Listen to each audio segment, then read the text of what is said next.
भारतीय वज़ीर आज़म नरेंद्र मोदी की, जिन्होंने इंडिया के अंदर एक बहुत बड़ा रिकॉर्ड बना लिया है। ये इंडिया के दूसरे वज़ीर आज़म बन चुके हैं जिन्होंने सबसे ज्यादा इंडिया पर हुकूमत की। इंदिरा गांधी का जी आज रिकॉर्ड टूट चुका है। इंदिरा गांधी ने 4077 दिन तक इंडिया पर हुकूमत की और नरेंद्र मोदी ने आज 4078 दिन तक हुकूमत कर ली और अभी 4 साल उनके पास बाकी है। अगर हम बात करें इनके पॉलिटिकल अचीवमेंट्स की तो भाई कंसेक्टिवली 3 बार अपनी सियासी पार्टी को इलेक्शन जितवाना और हुकूमत दिलवाना, और इस वक्त ना सिर्फ अपनी पार्टी के लिए बल्कि पूरी इंडिया के लिए ब्रांड एम्बेसडर बनने के लिए जो एक शख्स मौजूद है वो सिर्फ और सिर्फ नरेंद्र मोदी ही है।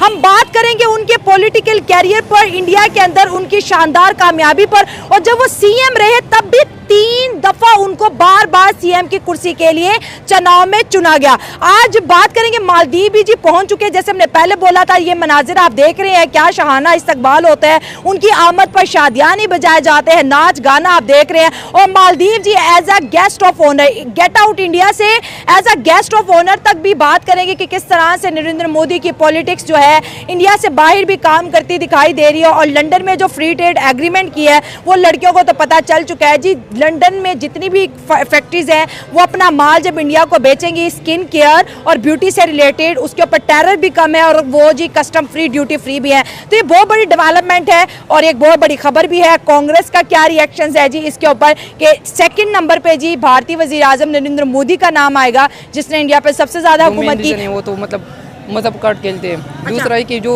उनका मेन रीज़न वो आरएसएस का है, मतलब उसका जो मेन जो है ना जिसका आइडियोलॉजी है वो आरएसएस की है। ठीक है। जिस तरह मतलब वो लोग यही चाह रहे हैं कि जो सबको टेनेट है ना, तो मतलब ये सारा हिंदुओं का इलाका है। मतलब अपने पार्लियामेंट में भी अखंड भारत का मैप लगाया हुआ है। मतलब पाकिस्तान में पार्टी हो गई ना, मैं उसका नाम मतलब सबकी नाम नहीं लूँगा, लेकिन एक जो है ना जमाती उलमा हो गई, मतलब इस तरह की जो है ना ज़्यादातर उसकी बेस पे अभी ना रिलीजन पॉलिटिक्स आप करें यहाँ पे भी है। उसमें जो भी बंदे हैं तो वो उसको कुछ भी नहीं पता कि इसके मतलब पार्टी का नजरिया क्या है, लेकिन वो सिर्फ इसलिए है कि यार ये मतलब मजहबी पार्टी तो हम उसको ज्वाइन करें। इस तरह मतलब बीजेपी भी है, जिससे भी पूछोगी तो वो ये नहीं कहेगा कि यार ये काम क्या कर रहे हैं, लेकिन बस वो ना सारा मजहब काट खेलती तो इस वजह से आपने कहा नरेंद्र की उसने मतलब अगर आप देखें तो अभी जो है ना पिछले 2018 से लेके अभी तक अगर आप देखें तो उसने बहुत सारे काम किए। उसकी इकोनॉमी तकरीबन बढ़ गई, अभी 4 नंबर पे आ गई। तो अगली अब 2-3 सालों में अब अगर आप देखोगी तो मतलब रशिया को भी बीट कर जाएगी वो। तो एक तो उनकी खैर वो भी ज़्यादा है, आबादी भी ज़्यादा है, लेकिन फिर भी काम बहुत है। साथियों, वैसे तो प्राचीन काल से वैश्विक राजनीति में भारत का भूमिका हमेशा ही आगे रहा है और भारत के योगदान शुरुआती से हर जगह वैश्विक राजनीति में देखने को मिलता आ रहा है।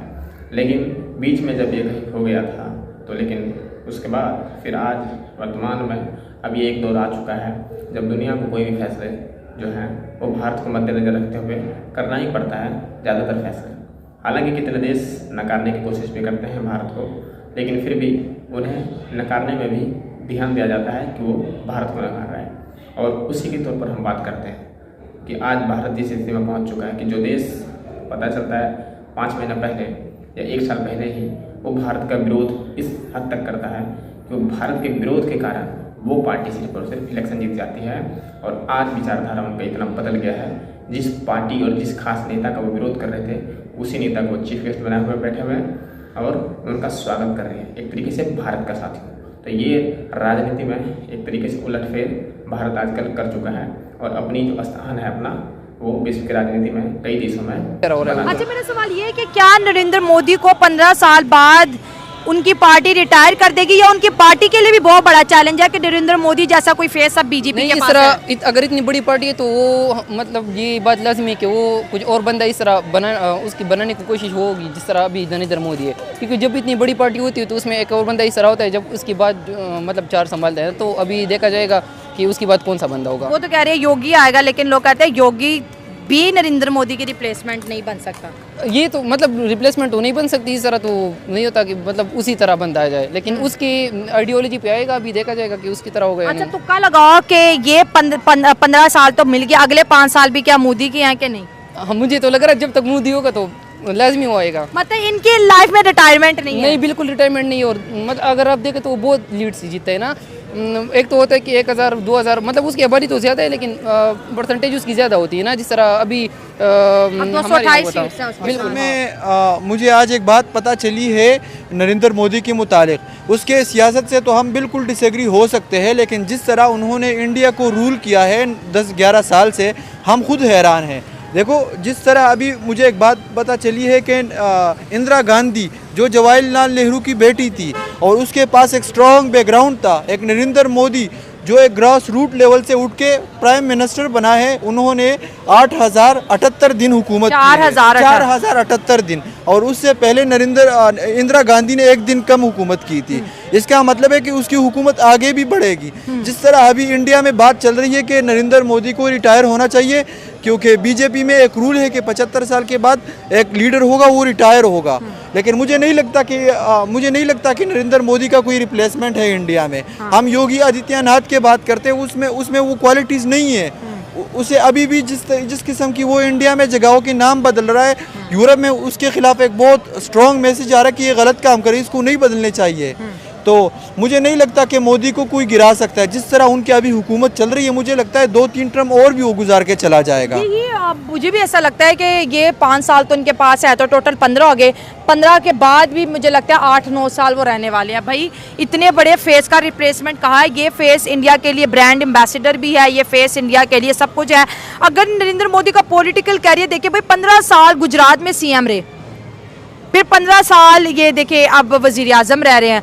तो इनके जो पॉलिटिकल है, आप देखिए कि ये कैरियर किन बेसिस पे इतना ज़्यादा ये ग्रो हुए, और आज अगर देखा जाए तो इंडिया के सेकंड वजीर आजम बन गए, जिन्होंने इतना लॉन्ग टर्म इतनी बड़ी आबादी पे हुकूमत की। वाकई इस तरह ये जिस तरह आपने बात की, तकरीबन 150 करोड़ आबादी पे हुकूमत करना, और जिस तरह उन्होंने इंडियन मीडिया को अपने कंट्रोल में रखा है, ऐसा कोई चैनल नहीं है मेन